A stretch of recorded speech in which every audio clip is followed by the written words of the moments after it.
শ্যাম সুন্দর কৃষ্ণের খুব প্রিয় এই গাভীরা।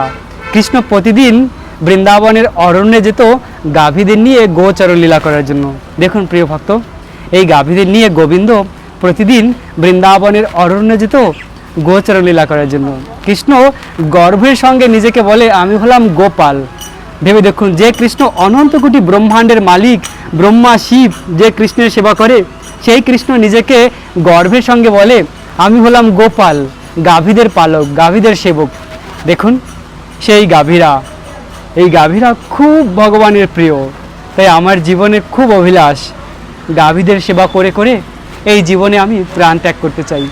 আর জীবনের শেষে আমি কৃষ্ণের কাছে সেই গোলক বৃন্দাবনে ফিরে যেতে চাই, যেখানে কৃষ্ণ রয়েছে। সেখানে গিয়ে কৃষ্ণের সঙ্গে এভাবে গাভীদের পালন করব। প্রতিদিন কৃষ্ণের সঙ্গে বৃন্দাবনের বনে যাব গাভীদের নিয়ে। আর জীবনে কিছু চাই না, কৃষ্ণের সঙ্গে একসঙ্গে থাকতে চাই, কৃষ্ণের শাখা হয়ে। তাই গাভীদের আমি সেবা করতে চাই। গাভী বলে হরে কৃষ্ণা, গাইয়া বলে হরে কৃষ্ণা, রাধে রাধে।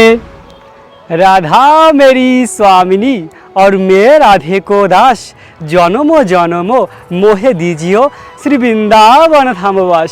রাধে রাধে। এই সেই গোকুল বৃন্দাবন। এই গোকুল বৃন্দাবনে শ্যাম সুন্দর কৃষ্ণের বাড়ি রয়েছে। কৃষ্ণের বাল্যলীলা হয়েছে এই স্থানে। সেই 5000 বছর পুরানো বাড়িটি আজ রয়েছে 84টি খাম্বা রয়েছে। বলা হয় ওই 84 খাম্বার বাড়িকে যদি কেউ পরিক্রমা করে 3 বার, তাহলে সে 84 লাখ জুনি থেকে মুক্তি লাভ করে। এই সেই যশোদা মায়ের ভবন। প্রিয় ভক্ত, এই স্থানে শ্রীকৃষ্ণের পুরানো বাড়ি ছিল। আর ওই দিকটা রয়েছে 84 খাম্বা মন্দির। আজকের এই একটি ভিডিওর মাধ্যমে আমরা পুরো গোকুল বৃন্দাবনকে দর্শন করব। এক একটি দুর্লভ স্থানে গিয়ে সেই স্থানকে দর্শন করব এবং লীলাকথা শ্রবণ করব। তাই তো প্রিয় ভক্ত, ভিডিওর শেষ পর্যন্ত জুড়ে থাকুন আর এই দুর্লভ গোকুল বৃন্দাবনকে দর্শন করুন। আপনাদেরকে কথা দিচ্ছি প্রিয় ভক্ত, আজকের ভিডিও যদি শেষ পর্যন্ত আপনারা দর্শন করেন অনেক আনন্দ লাভ করবেন, কেননা অনেক দুর্লভ দর্শন করাবো। চলুন আমরা দর্শন করি। এই স্থানেই শ্যাম সুন্দর কৃষ্ণের সেই 5000 বছর পুরানো বাড়ি ছিল। এই যে স্থানটি রয়েছে, এখন জঙ্গল রয়েছে, এই স্থানে বৃহৎ সেই বাড়ি ছিল। আজ রয়েছে সেই স্থানটি। এবং যে স্থানে আমি দাঁড়িয়ে রয়েছি, এই স্থানে যশোদা মায়ের ভবন ছিল। তো প্রিয় ভক্ত, এই পুরো জঙ্গল হলো শ্রীকৃষ্ণের বাড়ি। আর সেই বাড়ির অবশিষ্ট এখনও কিছু রয়েছে। ওই হলো 84 খাম্বা মন্দির। ওই স্থানে 84টি খাম্বা রয়েছে। দেখুন, এ হলো 84 খাম্বার মন্দির। সেই 5000 বছর পুরানো দুর্লভ দর্শন ওই স্থানে রয়েছে। তো আমরা ওই স্থানকে দর্শন করব। এরপরে এখন যে স্থানে রয়েছি, এ হলো শ্রীকৃষ্ণের পুরানো বাড়ি, যশোদা মায়ের ভবন। তো আমরা এই ভবনটিকে দর্শন করব। তার আগে আমরা এই পাশে যমুনা দেবী রয়েছে, যমুনা মহারানী, যে যমুনা তটে শ্যাম সুন্দর কৃষ্ণ সখাদের নিয়ে লীলা করেছে। শ্যাম সুন্দর কৃষ্ণ মথুরাতে জন্মগ্রহণ করার পরে ওই রাতেই বসুদেব শ্যাম সুন্দর কৃষ্ণকে এই গোকুল বৃন্দাবনে নিয়ে আসে। ঠিক এই স্থানেই গোবিন্দের সেই বাড়ি ছিল। এবং এই স্থানের ঠিক পাশেই যমুনা দেবী রয়েছে, যমুনা মহারানী, অপ্রাকৃত জগতের যমুনা মহারানী। কেননা শ্যাম সুন্দর কৃষ্ণ তার নিত্যধাম থেকে এই বৃন্দাবন আর যমুনা মহারানী গিরি গোবর্ধনকে নিয়ে এসেছিল। দেখুন, এখান থেকে যমুনা দেবীকে দেখা যায়। ওই রয়েছে যমুনা মহারানী। জয় জয় যমুনা মহারানী কি। এই যমুনা মহারানীও শ্যাম সুন্দর কৃষ্ণের গোপিকা, কৃষ্ণের সেবা করে, সব সময় কৃষ্ণের সেবা করে। রাধারানীর অনেক গোপিকা রয়েছে, সেই সকল গোপিকারাও রাধা কৃষ্ণের সেবা করে একসঙ্গে। তো ঠিক যে স্থানে আমি দাঁড়িয়ে রয়েছি, এই স্থানেই নন্দ মহারাজের বাড়ি ছিল। এবং এই স্থানে রয়েছে নন্দ মহারাজের গোশালা, শ্রীকৃষ্ণকে যে স্থানে বেঁধে রেখেছিল। এরকম অনেক দুর্লভ দর্শন রয়েছে আজকের এই ভিডিওর মাধ্যমে। তাই তো প্রিয় ভক্ত, ভিডিওর শেষ পর্যন্ত জুড়ে থাকুন, তাহলে অনেক দুর্লভ দর্শন হয়ে যাবে গোকুল বৃন্দাবনের। গোকুল বৃন্দাবন, এই গোকুল বৃন্দাবন এই ব্রহ্মাণ্ডের কোনো স্থান নয়। গোকুল বৃন্দাবন অপ্রাকৃত জগতের স্থান।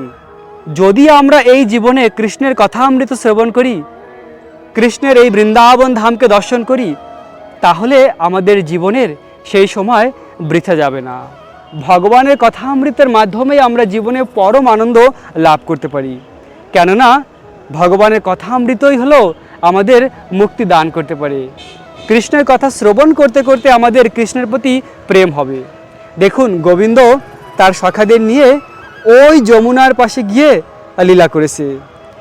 যমুনা খুব পবিত্র। এই যমুনার ধারে কৃষ্ণ গাভীদের পালন করেছে, গাভীদের যমুনার জল পান করিয়েছে এবং এই সুন্দর ঘাস কৃষ্ণের গাভীরা খেয়ে থাকতো। কৃষ্ণ গাভীদের নিয়ে গোচরণ লীলা করেছে। যদিও ভগবান শ্রীকৃষ্ণ হলো অনন্ত কোটি ব্রহ্মাণ্ডের মালিক, সব কিছু কৃষ্ণের, তাও কৃষ্ণ গর্ভের সঙ্গে নিজেকে বলে আমি হলাম গোপাল। কৃষ্ণ নিজেকে গোপাল বলে যে আমি বৎস ঘরের, আমি গোপাল। তো গোবিন্দ এভাবে নিজেকে গোপাল বলে মনে করে। সব থেকে বড় ব্যক্তি যে সকল ব্রহ্মাণ্ডের মালিক, পরম ব্রহ্ম, সে নিজেকে বলে আমি গোপাল। আমি তো এই বৃন্দাবনের সখাদের সঙ্গে একজন সাধারণ সখা, এভাবে কৃষ্ণ নিজেকে মনে করে। তো সেই অনন্ত কোটি ব্রহ্মাণ্ডের মালিক পরম পুরুষোত্তম ভগবান শ্রীকৃষ্ণ এই স্থানে তার বাল্যলীলা করেছে। আর তার সেই বাল্যলীলার ভূমিকে আজ আমরা দর্শন করব, একটি স্থানকে দর্শন করব আর সেই আনন্দ লাভ করব। এখন আমরা দর্শন করব সেই স্থান, যে স্থানে যশোদা মায়ের পুরানো ঘর ছিল, একদম প্রাচীনকালের যে ঘর, সেই ঘরটি আজ রয়েছে এই স্থানে। প্রিয় ভক্ত, এই স্থানেই যশোদা মায়ের সেই পুরানো ঘর ছিল। এখন আমরা দর্শন করব, মন্দিরের ভিতরে প্রবেশ করব। তো এখানে ছোট্ট গোপাল রয়েছে। যেহেতু এটা গোকুল বৃন্দাবন, তাই এখানে গোপাল রয়েছে। দেখুন, জয় জয় গোপাল ভগবান কি জয়। তো এই স্থানে ছিল সেই পুরানো বাড়ি, যশোদা মায়ের অনেক পুরানো স্থান। এই স্থানটি আজও রয়েছে, এই অপ্রাকৃত স্থান। প্রিয় ভক্ত, এখন যে স্থানে এসেছি, এই স্থানে শ্যামসুন্দর কৃষ্ণের নামকরণ হয়েছিল। গর্গমুনি কৃষ্ণের নামকরণ করেছিল এই স্থানে। তো যেহেতু অনেক বড় করে আয়োজন করলে কংস জেনে যাবে, তাই নন্দ মহারাজ চুপি চুপি এই স্থান ছিল শ্রীকৃষ্ণের গোশালা, গোশালার এই স্থানে নামকরণ করেছিল কৃষ্ণ আর বলরামের। যে স্থানে কৃষ্ণ আর বলরামের নামকরণ হয়েছিল, এখন সেই স্থানকে আমরা দর্শন করব। এই সেই দুর্লভ স্থান,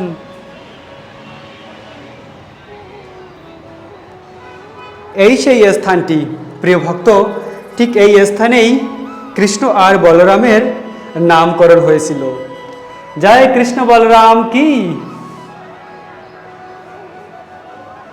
এবং ঠিক এই পাশেই রয়েছে নন্দ মহারাজের একটি কুয়া।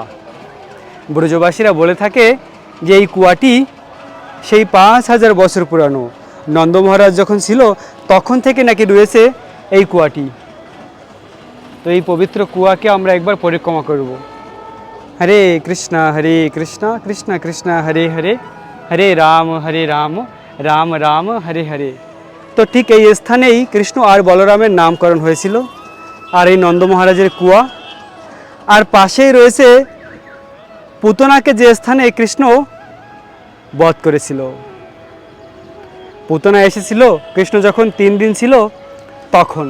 তো পুতনা শ্রীকৃষ্ণকে মারার জন্য এসেছিল, কিন্তু মায়ের রূপ ধারণ করে এসেছিল। তো কৃষ্ণ এই পুতনা রাক্ষসিনীকে মারার পরে তাকে ধাত্রী গতি দান দিয়েছে। ভগবান কৃষ্ণের হাতে যে অসুররা মারা যায় তারাও মুক্তি লাভ করে, কেননা কৃষ্ণ হলো চিন্ময়। কৃষ্ণের সঙ্গে যা কিছু স্পর্শ হয় তা সব চিন্ময় হয়ে যায়। তো যদিও মারার জন্য এসেছে, কিন্তু কৃষ্ণ তার সেই ভালো গুণটি দর্শন করেছে, মায়ের রূপ ধারণ করেছে, সেই গুণটি দর্শন করেছে। খারাপ গুণ ভগবান দর্শন করে না। তো ভগবান এত দয়ালু, পুতনাকেও ধাত্রী গতি দান করেছে গোলক বৃন্দাবনে। তো যারা ভক্তরা রয়েছে, ভগবানকে ভালোবেসে তার জন্য সব কিছু করে, তাদেরকে ভগবান কি গতি দান করবে ভেবে দেখুন। ভগবানকে ভালোবাসলে, ভগবানের ভক্তি করলে সেই পরম ধাম লাভ করা যায়। এই জগতে অনেক দুঃখ আর কষ্ট, অনেক সময় অনেকের মনে প্রশ্ন হতে পারে যে ভক্তি জীবনে আসার পরে আমাদের জীবনে কেন কষ্ট থাকে। আসলে ভক্তি জীবনে আসার পরে তার জীবনে আর কোনো কষ্ট থাকে না, সব কষ্ট দূর হয়ে যায়। কিন্তু তাও কখনো কখনো কষ্ট এজন্যই আসে, যদি কষ্ট না আসে তাহলে আমরা ভালো করে ভক্তি করি না। ভগবান ইচ্ছা করে ভক্তকে কষ্ট দেয়। ভক্ত আর অভক্তের মধ্যে পার্থক্য রয়েছে। অভক্ত তার কর্ম অনুযায়ী কষ্ট দুঃখ পেয়ে থাকে, কিন্তু ভক্তের জীবন আলাদা। ভক্তের জীবনে ভগবান নিজে পরিচালনা করে। ভক্তকে ভগবান যা কিছু দুঃখ কষ্ট দেয় তাকে ভক্তিতে আরও অগ্রসর হওয়ার জন্য, ভগবানের কাছে আরও কাছে যাওয়ার জন্য, কৃষ্ণকে লাভ করার জন্য। যদি আমরা সবসময় সুখে থাকি ভক্তি জীবনে এসে, তাহলে আমরা অত সিরিয়াসভাবে ভক্তি করব না। তাই যদি কষ্ট দুঃখ আসে তাহলে আরও বেশি কৃষ্ণকে ভালোবাসবো। যেমন কুন্তী মহারানীও ভগবানের অনন্য শুদ্ধ ভক্ত ছিল, কিন্তু তার জীবনে বারবার কষ্ট এসেছে। আর কষ্ট আসার পরে তিনি কি প্রার্থনা করেছে ভগবানের কাছে? বিপদ সন্ততা সচত তত্র তত্র জগৎগুরু ভাবত দর্শনম যশত আপনর ভাব দর্শনম। হে কৃষ্ণ, যে সকল কষ্ট দুঃখ আমাদের জীবনে এর আগে ছিল, সেই সকল দুঃখ কষ্ট তুমি আমাদের জীবনে আরও বেশি করে দাও। কেন কেন কষ্ট দুঃখ চাচ্ছে না? যখন আমরা বনবাসে ছিলাম আমাদের জীবনে অনেক দুঃখ কষ্ট ছিল, তখন তুমি এসে আমাদের রক্ষা করেছো। তাই সেই দুঃখ কষ্ট যদি আবার আমাদের জীবনে আসে তাহলে তুমি আসবে আর আমাদের রক্ষা করবে। আর তুমি আসলে তোমাকে দর্শন করব। তোমাকে দর্শন করলে কি হয়? ভবত দর্শনম যশাৎ অপুনর ভব দর্শনম। ভগবানকে দর্শন করলে এই ভব সংসারকে আর দর্শন করতে হয় না। তো এরকম হলো ভগবানের মহিমা। তো প্রিয় ভক্ত, এই পুরো স্থানটি ছিল নন্দ মহারাজের গোশালা। এই বৃহৎ স্থানটি ছিল নন্দ মহারাজের গোশালা। এই গোশালা ছিল নন্দ মহারাজের, আর নবলক্ষ গাভী ছিল। আর সেই গোশালার পাশে এই স্থানেই কৃষ্ণের নামকরণ হয়েছিল। এই সেই দুর্লভ স্থানটি। তো এই স্থান থেকে এখন আমরা যাব ওই স্থানে। দেখুন প্রিয় ভক্ত, ওই স্থানটি হলো সেই স্থান যে স্থানে মা যশোদা শ্রীকৃষ্ণকে বেঁধে রেখেছিল। ভগবান শ্রীকৃষ্ণকে বেঁধে রেখেছিল ওই স্থানে মা যশোদা। আজ রয়েছে উখল বন্দর স্থান। দেখুন প্রিয় ভক্ত, ঠিক এই স্থানে গোবিন্দকে বেঁধে রেখেছিল। এখন আমরা ওই স্থানে যাব। এখন এসে পৌঁছেছি সেই স্থানে। এই স্থানেই অনন্ত কোটি ব্রহ্মাণ্ডের মালিক শ্যাম সুন্দর কৃষ্ণকে মা যশোদা বেঁধে রেখেছিল। তো সেই লীলা কথা আমরা এখন শ্রবণ করব। একদিন মা যশোদা শ্রীকৃষ্ণকে কোলে নিয়ে দুধ পান করাচ্ছিল। আর সেই সময় মা যশোদা দূরে চুলার উপরে দুধ জাল দিচ্ছিল শ্রীকৃষ্ণের জন্য ননি মাখন বানানোর জন্য। তো হঠাৎ করে সেই দুধ পড়ে যাচ্ছিল, আর মা যশোদা শ্রীকৃষ্ণকে কোল থেকে নামিয়ে সেই দুধ বাঁচানোর জন্য গিয়েছিল। আর সেই সময় শ্যাম সুন্দর কৃষ্ণ নিজেকে অপমানিত মনে করলেন। কৃষ্ণ অতৃপ্ত ছিল, দুধ পান করে কৃষ্ণের তৃপ্তি লাভ হয়নি। তো তখন শ্রীকৃষ্ণ ক্রোধান্বিত হয়েছে যে আমার থেকে এই দুধ বড় হলো। তখন কৃষ্ণ রাগ করেছিল। গোবিন্দ তখন রাগ করে পাশের ঘরে মা যশোদা যা কিছু ননি মাখন রেখেছিল সেই সকল ননি মাখনের হাঁড়ি ভেঙে দিয়েছিল। আর তারপরে মা যশোদা শ্যাম সুন্দর কৃষ্ণকে বেঁধে রেখেছিল। কৃষ্ণকে বেঁধে রেখেছিল যে আমার ছেলেটা অনেক দুষ্ট হয়েছে, সমস্ত ননি মাখনের হাঁড়ি ভেঙে দিয়েছে, তো তোমাকে একটু শাস্তি দিতে হবে। তো মা যশোদা আদরের পুত্র নীলমণিকে বেঁধে রেখেছিল উখলের সঙ্গে। তো যে স্থানের সঙ্গে মা যশোদা শ্যাম সুন্দর কৃষ্ণকে বেঁধে রেখেছিল সেই স্থানটি আজও রয়েছে। প্রিয় ভক্ত, সেই 5000 বছর পুরানো স্থানটি আজ রয়েছে, যে স্থানে অনন্ত কোটি ব্রহ্মাণ্ডের মালিক পরম পুরুষোত্তম ভগবান শ্রীকৃষ্ণকে বেঁধে রেখেছিল। সেই স্থানটি আজও রয়েছে। দেখুন, যে ভগবানের ইচ্ছায় সব কিছু পরিচালনা হয়, যে ভগবানের অংশের অংশের অংশের অংশ মহাবিষ্ণুর রোমকূপ থেকে প্রতিনিয়ত অনন্ত কোটি ব্রহ্মাণ্ডের সৃষ্টি হয় আর ধ্বংস হয়, সেই পরম পুরুষোত্তম অনাদির আদি গোবিন্দ শ্যাম সুন্দর কৃষ্ণকে এই স্থানে মা যশোদা বেঁধে রেখেছিল। ভগবানকে কেউ বাঁধতে পারে না, ভগবান হলো পরম পুরুষোত্তম। ভগবান এই স্থানে মা যশোদার বিশুদ্ধ প্রেমের কাছে বাধা পড়েছে। মা যশোদার প্রেম এত উন্নত, এত শ্রেষ্ঠ, সেই মা যশোদার প্রেমের কাছে ভগবানও হার মেনেছে। প্রথমে মা যশোদা কৃষ্ণকে বাঁধার চেষ্টা করেছিল, কিন্তু 2 আঙ্গুল কম পড়েছে। তো এভাবে অনেক চেষ্টা করার পরে ভগবানের ঐশ্বর্য শক্তি আর ভগবানের লীলা শক্তি একসঙ্গে যুদ্ধ করেছে। অবশেষে ভগবানের যে লীলা শক্তি সে জয়ী হয়েছে এবং তারপরে কৃষ্ণকে মা যশোদা বাঁধতে পেরেছে। মা যশোদা প্রথমে অবাক হয়েছিল যে আমার ছেলে, ছোট্ট ছেলে, এই ছোট্ট কানাকে আমি বাঁধতে পারি না, গোপিকারা দেখে হাসে। তো তারপরে মা যশোদা খুব ঘামাক্ত হয়েছিল। অবশেষে মা যশোদাকে যখন এই অবস্থায় দেখেছে, তখন কৃষ্ণ করুণাবশত তাকে বাঁধতে দিয়েছে। তার যে ঐশ্বর্য শক্তি, সেই ঐশ্বর্য শক্তি হার মেনেছে আর লীলা শক্তি জয়ী হয়েছে। তখন গোবিন্দকে এই স্থানে মা যশোদা বেঁধে রেখেছিল। আজ রয়েছে সেই দুর্লভ স্থান। গোকুল বৃন্দাবনের নন্দ মহারাজের বাড়ি প্রবেশ করতে যাচ্ছি। মা যশোদা, নন্দ মহারাজ এই বাড়িতেই ছিলেন। এই বাড়িটি সেই 5000 বছর পুরানো। 84টি খাম্বা রয়েছে, আজও রয়েছে। আমরা সেই 84 খাম্বাকে দর্শন করব। এই স্থানেই গোবিন্দ তার বাল্যলীলা করেছেন। যশোদামা আর নন্দ মহারাজ ভগবান শ্রীকৃষ্ণের নিত্য মাতা পিতা। তারা গোলক বৃন্দাবনে ছিল। গোলক বৃন্দাবন থেকে ভগবান শ্রীকৃষ্ণ যশোদামা, নন্দ মহারাজ বাকি সকলকে নিয়ে এসেছে। মা যশোদা আর নন্দ মহারাজ শ্রীকৃষ্ণের নিত্য মাতা পিতা। তাই ভগবান যখন লীলা করে তখন তার নিত্য মাতা পিতা, তার নিজ সখী, নিজ সখা সকলকে নিয়ে আসে। তো এই স্থান হলো সেই অপ্রাকৃত স্থান। আজও রয়েছে ভগবান শ্রীকৃষ্ণের সেই 84টি খাম্বার বাড়ি। ভগবান কৃষ্ণ একটু একটু করে এই বাড়িতে বড় হয়েছে আর একটি মধুর মধুর লীলা করেছে। প্রথমে শ্রীকৃষ্ণ পুতনা ম্যাডামকে বধ করেছিলেন, তারপরে এক করে অনেক অসুরকে ভগবান বধ করেছে আর তাদেরকে মুক্তি দান দিয়েছে। প্রিয় ভক্ত, এখন আমরা 84 খাম্বা মন্দিরের মধ্যে প্রবেশ করেছি।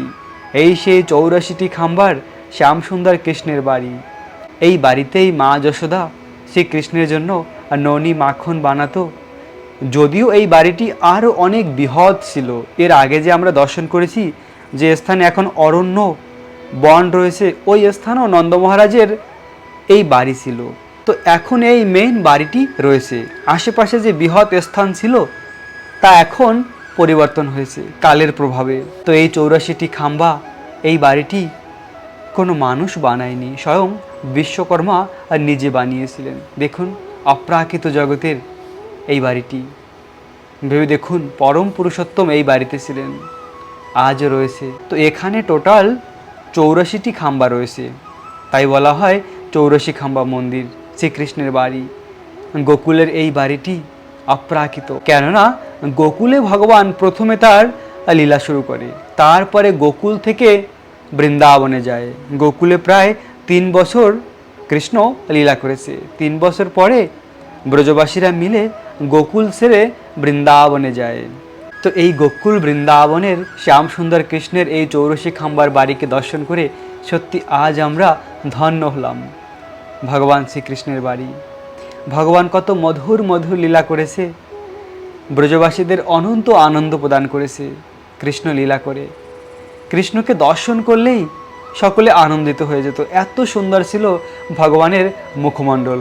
তাই মা যশোদা কৃষ্ণকে নীলমণি বলে ডাকতো, আমার নীলমণি, কেননা নীলমণি খুব সুন্দর ছিল, সকলকে আকৃষ্ট করত তার রূপে, তার লীলা মহিমা, গুণমহিমা অপরূপ সুন্দর। তো কৃষ্ণ যখন একটু বড় হয়েছে তখনই কৃষ্ণ তার সখাদের নিয়ে গোকুল বৃন্দাবনের যমুনার ধারে যেত লীলা করার জন্য। তো কৃষ্ণ বিভিন্ন স্থানে অনেক অনেক লীলা করেছে, রমণ রীতি, ব্রহ্মাণ্ড ঘাট। এখন আমরা এসে পৌঁছেছি ব্রহ্মাণ্ড ঘাটে। প্রিয় ভক্ত, এই সেই বৃন্দাবনের ব্রহ্মাণ্ড ঘাট। এই স্থানে কৃষ্ণের অনেক মধুর লীলা রয়েছে। একবার কৃষ্ণ, বলরাম আর সমস্ত সখারা ছিল। সেই সময় কৃষ্ণ লীলা করছিল, লীলায় খুব মগ্ন ছিল। মা যশোদা রোহিণী দেবীকে পাঠিয়েছিল কৃষ্ণ বলরামকে ডেকে নিয়ে আসো। আর রোহিণী দেবী আসার পরেও কৃষ্ণ বলরাম এখান থেকে যাচ্ছে না। অবশেষে মা যশোদা স্বয়ং এসেছে তার পুত্রকে নিয়ে যাওয়ার জন্য। কৃষ্ণকে বলল, কৃষ্ণ চলো চলো ঘরে, তোমার পিতা এখন আহার না করে বসে আছে, তোমরা প্রসাদ না পেলে তোমার পিতা কখনো পায় না। তো কৃষ্ণের সখারা তখন বলছিল, কৃষ্ণ তুমি যদি এখন চলে যাও তাহলে আমরা এর পরবর্তীতে তোমাকে আর খেলতে নেব না। তো সখাদের ভয়ে কৃষ্ণ আবার তাদের সঙ্গে খেলা শুরু করেছে। অবশেষে মা যশোদা বলল, কৃষ্ণ তুমি সেই সকাল থেকে খেলছো, এখন চলো, তাছাড়াও আজ তোমার জন্মদিন, তোমার পিতা তোমার জন্য অপেক্ষা করছে। তখন কৃষ্ণ আর বলরাম মা যশোদার সঙ্গে গিয়েছিল। এভাবে মা যশোদা কৃষ্ণকে এই স্থান থেকে ডেকে নিয়ে যেত। তো আরেক দিন ঠিক এই স্থানে ব্রহ্মাণ্ড ঘাটে শ্যামসুন্দর কৃষ্ণ সখাদের নিয়ে লীলা করছিল। সেই সময় কৃষ্ণ মাটি খেয়ে নিয়েছিল, আর সখারা গিয়ে মা যশোদার কাছে বলে দিয়েছিল, মাইয়া কানহাইয়া না মাটি খেয়ে নিয়েছে। মা যশোদা ঘরের সমস্ত কাজ ফেলে ছুটে এসেছে বৃন্দাবনের এই ব্রহ্মাণ্ড ঘাটে। এসে কৃষ্ণকে বলেছিল, কানহা তুমি মাটি খেয়েছো? কানহা কৃষ্ণ বলে, না মা, আমি তো মাটি খাইনি। মা যশোদা বলে, তোমার সখারা বলেছে তুমি মাটি খেয়েছো। কৃষ্ণ বলে, ওরা সবাই মিথ্যা কথা বলে মা, আমি মাটি খাইনি। মা যশোদা বলে, তোমার ভাই বলরামও বলছে তুমি মাটি খেয়েছো। তখন কৃষ্ণ মনে মনে ভাবছিল, আমি যদি বলি আমি হা করবো, দেখো তুমি আমার মুখের মধ্যে। মাইয়া বলবে, না না তার দরকার নেই, আমি বিশ্বাস করেছি। তো কৃষ্ণ বলছে, মা যদি তুমি বিশ্বাস না করে তাহলে আমার মুখের মধ্যে দেখো। কৃষ্ণ ভেবেছিল মা দেখবে না, কিন্তু মা যশোদা দেখেছিল। মা যশোদা বলে, তুমি হা করো, আমি দেখবো তোমার মুখের মধ্যে। শ্যাম সুন্দর কৃষ্ণ হা করেছিল, আর কৃষ্ণের মুখের মধ্যে মা যশোদা সমস্ত গ্রহ নক্ষত্র সূর্য চন্দ্র অনন্ত কোটি ব্রহ্মাণ্ড সব কিছু কৃষ্ণের মুখের মধ্যে মা যশোদা দেখতে পেয়েছিল। এমনকি বৃন্দাবন ধামকেও দেখেছিল। সেই বৃন্দাবন ধামের গোকুলের ব্রহ্মাণ্ড ঘাটকেও মা যশোদা দেখতে পেয়েছিল কৃষ্ণের মুখের মধ্যে। ভেবে দেখুন, ভগবানের মধ্যে সমস্ত ব্রহ্মাণ্ড রয়েছে, এটা হলো ভগবানের অচিন্ত শক্তি। তো মা যশোদা কৃষ্ণের মুখে এভাবে ব্রহ্মাণ্ডকে দর্শন করে মা যশোদা চিন্তা করলো, আমি কি দেখেছি? এ কি সত্যি আমার পুত্র নাকি ভগবান? কিছু সময়ের জন্য মা যশোদা ভাবতে শুরু করেছিল যে আমার পুত্র নয়, এ তো ভগবান হবে। পরক্ষণে ভগবানের লীলা শক্তির মাধ্যমে ভগবান মা যশোদাকে ভুলিয়ে দিয়েছে। মা যশোদা সঙ্গে সঙ্গে আবার চিন্তা করলো, না না, এ তো আমার কানহা, আমার পুত্র। কৃষ্ণ তার মুখের মধ্যে ব্রহ্মাণ্ডকে দর্শন করাক কিংবা তার বিশ্বরূপকে দর্শন করায়। মা যশোদার বাৎসল্য প্রেম এত উন্নত, কৃষ্ণ যা কিছু করুক মা যশোদা কৃষ্ণকে তার পুত্রই ভাবে। এরকম মা যশোদার প্রেম, মা যশোদার বাৎসল্য প্রেম সব থেকে উন্নত। শ্যামসুন্দর কৃষ্ণ তার মুখের মধ্যে এই ব্রহ্মাণ্ড ঘাটে অনন্ত কোটি ব্রহ্মাণ্ডকে দর্শন করিয়েছিল। সেই স্থানটি আজও রয়েছে, সেই থেকে এই স্থানের নাম হয় ব্রহ্মাণ্ড ঘাট। যশোদামা কৃষ্ণকে এত ভালোবাসতো, কৃষ্ণের জন্য সবসময় চিন্তা করত। তাই তো যশোদামা বৃন্দাবনের এই স্থানে এসে চিন্তাহরণ মহাদেবের পূজা করেছিল। এই স্থানে রয়েছে চিন্তাহরণ মহাদেবের সেই 5000 বছর পুরানো শিবলিঙ্গ। বৃন্দাবনের এই স্থানের নাম চিন্তাহরণ, মহাদেব স্বয়ং এই স্থানে রয়েছেন। তো মা যশোদা এই স্থানে এসে পূজা করে চিন্তা থেকে মুক্তি লাভ করেছিল। তিনি সব সময় চিন্তা করতেন, আমার কানহা বৃন্দাবনের বনে যায়, কানহার কিছু না হয়ে যায়। যেখানে ভালোবাসা থাকে সেখানেই চিন্তা থাকে। তো মহাদেবের পূজা করে মা যশোদা চিন্তা থেকে মুক্ত হয়েছিল। তাই এখনো ভক্তরা এই স্থানে এসে মহাদেবের পূজা করে। মহাদেব শিব শঙ্করের এই স্থানে পূজা করলে সমস্ত চিন্তা থেকে মুক্ত হওয়া যায়। মহাদেব ভগবান শ্রীকৃষ্ণের সব থেকে বড় সেবক, ভগবানের অনন্য ভক্ত মহাদেব। মহাদেব পঞ্চমুখে ভগবানের নাম জপ করে। শ্রী রাম, আজ আমরা গোকুল বৃন্দাবনের অনেক দুর্লভ লীলাস্থলকে দর্শন করি। প্রিয় ভক্ত, শ্রীমতী রাধারানীর কৃপায় খুব শীঘ্রই আমার বৃন্দাবনের মন্দিরের কাজ শুরু করব। আর কিছুদিনের মধ্যেই বৃন্দাবনের মন্দিরের কাজ শুরু করব। তাই তো প্রিয় ভক্ত, এর পরে যে শীত আসবে ওই শীতের মধ্যে হয়তোবা মন্দিরের কাজ কমপ্লিট হতে পারে। আর তখন আপনারা বৃন্দাবনে এসে অবশ্যই থাকতে পারবেন। এবং যে সকল ভক্তরা আমার সঙ্গে ফোন করে আসবেন তাদেরকে বৃন্দাবন ধামকে দর্শন করাবো, বৃন্দাবনের বিভিন্ন দুর্লভ স্থানকে আপনাদের দর্শন করাবো। আর থাকার জন্য প্রসাদের জন্য কোনো অসুবিধা হবে না, যে সকল ভক্তরা আমার সঙ্গে যোগাযোগ করে আসবেন। তাই তো প্রিয় ভক্ত, আমাকে আপনারা যে যেখান থেকে দেখছেন ভগবান রাধা গিরিধারীর মন্দিরের জন্য সাহায্য করুন, ডোনেশন করুন। এই ভিডিওর নিচে আমার নাম্বার প্রদান করব। ওই নাম্বারে ফোন পে রয়েছে, অনলাইন রয়েছে, ওখানে আপনাদের মনের ইচ্ছা মতন ডোনেশন করতে পারেন। যে সকল ভক্তরা ডোনেশন করবেন তারা হোয়াটসঅ্যাপে নাম ঠিকানা লিখে পাঠিয়ে দেবেন। আমি আমার ডায়েরিতে লিখে রাখবো আপনাদের নাম ঠিকানা যারা ডোনেশন করবে। কেননা যখন আপনারা আসবেন অবশ্যই আপনারা সেবা পাবেন। কেননা প্রিয় ভক্ত, বৃন্দাবনে হোটেলে থাকা আর বাইরে প্রসাদ পাওয়া খুব কষ্ট। যদি আমাদের নিজেদের মন্দির থাকে, প্রসাদ পাওয়ার ব্যবস্থা থাকে, তাহলে ভক্তদের কষ্টই হবে না, খুব আনন্দ সহকারে আপনারা দর্শন করতে পারবেন। আর আমি আপনাদের গাড়িতে করে বৃন্দাবনের বিভিন্ন লীলাভূমিকে দর্শন করাবো। তো প্রিয় ভক্ত, আপনারা সকলে বৃন্দাবন ধামের রাধাকুণ্ডের এই রাধা গিরিধারী মন্দিরের জন্য ডোনেশন করুন। ভগবানের জন্য যদি আমরা যা কিছু করব তা চিন্ময় হয়ে থেকে যাবে। আর বিশেষ করে এই পুরুষোত্তম মাসে যা কিছু দান করা হয় তার 10,000 গুণ বেশি ফল পাওয়া যায়। তো যে সকল ভক্তরা যা কিছু দান করবেন সব কিছু খুব সুন্দরভাবে লেখা হবে, আর একটি আপনাদের দানের টাকা ভগবানের সেবায় লাগবে। তো যে সকল ভক্তরা আমাকে জানেন, আমাকে বিশ্বাস করেন, তারা অবশ্যই ডোনেশন করতে পারেন মন্দিরের জন্য। প্রিয় ভক্ত, আজ আমরা এভাবে ভগবান শ্রীকৃষ্ণের নিত্যধাম গোকুল বৃন্দাবনকে দর্শন করেছি। আপনাদের সকলকে অনেক অনেক শুভেচ্ছা, অভিনন্দন। রাখবেন নিজেদের অনেক অনেক যত্ন, থাকবেন কৃষ্ণ ভাবনাময়। রাধে রাধে।